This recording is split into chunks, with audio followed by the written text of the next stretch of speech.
भारत के ओडिशा राज्य में स्थित पुरी का जगन्नाथ मंदिर हिंदू धर्म के 4 धामों में से एक है और भगवान विष्णु के अवतार श्री कृष्ण की आराधना के लिए प्रसिद्ध है।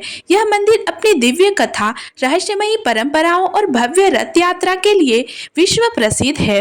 इस मंदिर का निर्माण और इससे जुड़ी पौराणिक कथा अत्यंत रोचक और रहस्यपूर्ण है। पुरी के जगन्नाथ मंदिर के निर्माण की कथा ब्रह्म पुराण, स्कंद पुराण और अन्य कई पुराणों में वर्णित है। इसके अनुसार द्वापर युग में भगवान श्री कृष्ण जब अपने लीला काल का अंत कर चुके थे, तब उनके अवशेषों को समुद्र में प्रवाहित कर दिया गया था। कहते हैं कि उन अवशेषों को राजा इंद्रगुमन ने देखा और उनके मन में भगवान श्री कृष्ण के एक भव्य मंदिर का निर्माण करने की इच्छा जागृत हुई। राजा इंद्रगुमन, जो मलवा के एक महान राजा थे, अत्यंत धार्मिक प्रवृत्ति के थे। एक दिन उन्होंने सुना कि नीलमाधव नामक एक रहस्यमयी मूर्ति उड़ीसा में नीलांचल पर्वत पर स्थित है। उन्होंने अपने पुरोहित विद्यापति को इस मूर्ति के दर्शन के लिए भेजा। विद्यापति को पता चला कि यह मूर्ति विष्णु के परम भक्त और वनवासी राजा विश्ववासु के पास थी, जो इसे गुप्त रूप से पूजते थे। विद्यापति ने युक्ति से इस मूर्ति का पता लगाया और राजा इंद्रगुमन को इसकी सूचना दी। जब राजा स्वयं वहां पहुंचे तो उन्हें पता चला कि मूर्ति वहां से गायब हो चुकी थी और यह भगवान की इच्छा थी कि अब उनकी एक नई मूर्ति बनाई जाए।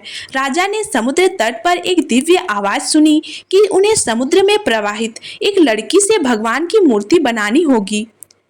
विशेष दारू और भगवान विश्वकर्मा का अवतार।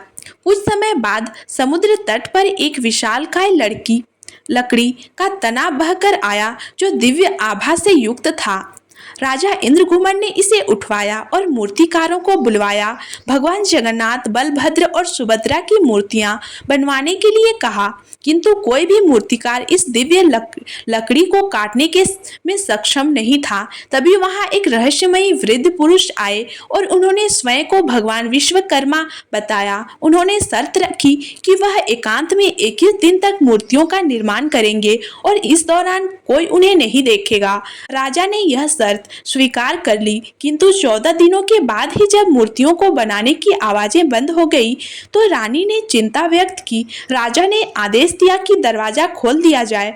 जैसे ही दरवाजा खुला, भगवान विश्वकर्मा अंतर्ध्यान हो गए और अधूरी मूर्तियां वहीं रह गई। भगवान जगन्नाथ की मूर्ति बिना हाथ पैर की थी, किंतु राजा ने इसे ही ईश्वर की इच्छा मानकर मंदिर में प्रतिष्ठित कर दिया। तभी से ही यही अधूरी मूर्तियां मंदिर में प्रतिष्ठित हैं। मंदिर का निर्माण राजा इंद्रगुमन ने करवाया था। यह मंदिर एक ऊंचे चबूतरे पर स्थित है और इसकी ऊंचाई लगभग 214 फीट है।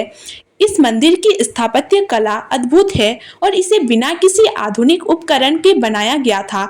इस मंदिर के निर्माण में कई रहस्यमयी बातें जुड़ी हुई हैं। नंबर 1, ध्वज का विपरीत दिशा में लहराना।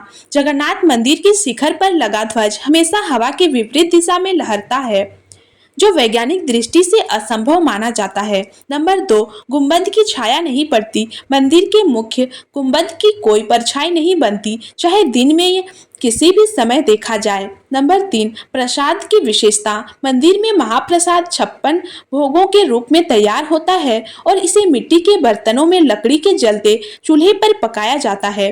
आश्चर्य की बात तो यह है कि सबसे ऊपर बर्तन में रखा भोजन पहले पकता है, जबकि आग नीचे जल रही होती है। नंबर 4, सुदर्शन चक्र का रहस्य। मंदिर के शीर्ष पर स्थित सुदर्शन चक्र को किसी भी दिशा से देखने पर ऐसा प्रतीत होता है कि वह सामने ही है। नंबर 5, समुद्री हवा और ध्वनि विज्ञान। मंदिर के पास समुद्र है, किंतु जैसे ही आप मंदिर के सिंह द्वार से प्रवेश करते हैं, समुद्र की लहरों की आवाज नहीं सुनाई देती। भगवान जगन्नाथ, बलभद्र और सुभद्रा की मूर्तियां एक विशेष अनुष्ठान नवकलेवर के दौरान बदली जाती हैं, जो हर 12 से 19 साल में एक बार होता है। इस अनुष्ठान में विशेष प्रकार की दारू यानी लकड़ी का चयन कर उसी प्रक्रिया से नई मूर्तियां बनाई जाती हैं और पुरानी मूर्तियां को गुप्त रूप से समुद्र में प्रवाहित कर दिया जाता है। यह प्रक्रिया अत्यंत गोपनीय होती है और इसे देखने का सौभाग्य किसी को नहीं मिलता। हर साल होने वाली जगन्नाथ रथ यात्रा इस मंदिर की सबसे महत्वपूर्ण परंपरा है। इस दिन भगवान जगन्नाथ, बलभद्र और सुभद्रा विशाल रथों में विराजमान होकर गुंडीचा मंदिर की यात्रा करते हैं। लाखों श्रद्धालु इस यात्रा में भाग लेते हैं और इसे देखने मात्र से ही मोक्ष की प्राप्ति मानी जाती है। पुरी का जगन्नाथ मंदिर सिर्फ एक धार्मिक स्थल नहीं, बल्कि आस्था, भक्ति और चमत्कारों का प्रतीक है। इसके निर्माण से जुड़ी कथा, रहस्यमयी घटनाएं और वैज्ञानिक तथ्यों की चुनौतियां इसे दुनिया के सबसे अद्भुत मंदिरों में से एक बनाती है। भगवान जगन्नाथ की कृपा से यह मंदिर युगों युगों तक भक्तों के लिए प्रेरणा और श्रद्धा का केंद्र बना रहेगा।